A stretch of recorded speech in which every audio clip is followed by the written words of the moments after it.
You know, I was looking for some games to record some background footage for my videos, and the one game that I hadn't played for a long time, which was the first game that I actually made like a decent video on, was Deepwoken 2. I have a love-hate relationship with Deepwoken. Sometimes it can be like opening up an 18+ Discord server as a minor, like you know you're not meant to do it, but you still do it anyway and you feel good about it. Yes. At other times, Deepwoken can feel like that one person who you always used to talk to, who you faded out of contact with, and they message you again and you start talking, and then you realize why you left them in the first place. Undoubtedly, there are some good, attractive things about them, but at the same time, there are those fatal flaws that ultimately outweigh any benefit that staying in contact with that person might have. And that pretty much sums up how my mind has been in relation to Deepwoken for the past month. Anyway, I decided to give it another shot, regardless, because I'm a massive hypocrite and I struggle with saying goodbyes. And I thought, what better way to reorient myself than to attempt to complete Fort Merit with only fists and no skills and no spells. What? Bro, what are you talking about, man? If you haven't played Deepwoken, or if you haven't been watching Deepwoken leak videos, Fort Merit is one of the islands in Deepwoken, and basically Agamatsu posted a video showing a mission that was located on Fort Merit, in which the player was tasked with rescuing Etrian prisoners and then retrieving them and returning them back to a boat.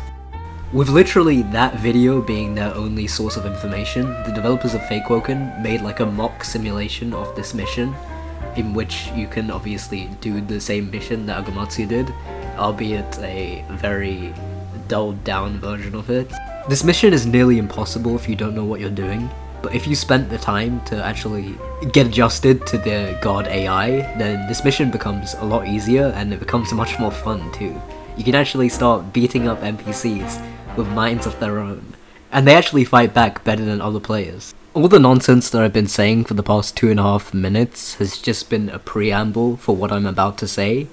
Be prepared for my epic monologue, because it's about to revolutionize the way that you see Deepwoken, not just as a game, but as a social vehicle onto which the misogynistic precepts of the patriarchy hold leverage over our hearts and souls. You see, playing Deepwoken really enlightened me. It made me realize that this is not just a game. This is literally an embodiment of the real world that we are living in. And I have undeniable proof of this. I challenge any of you guys to come up with a valid rebuttal for the argument that I'm about to make. The evidence in question is sourced from Infodoc Part 2, Excerpt 8. As you can see, we have a picture of this man staring down this giant pink dildo, and I want you to pay close attention to it. Are you focused now? No, not on the dildo, but on the text underneath the dildo. As with all things, it's important to read the fine print, and this fine print tells us that once the player finds the dildo, they will gain access to absolute power.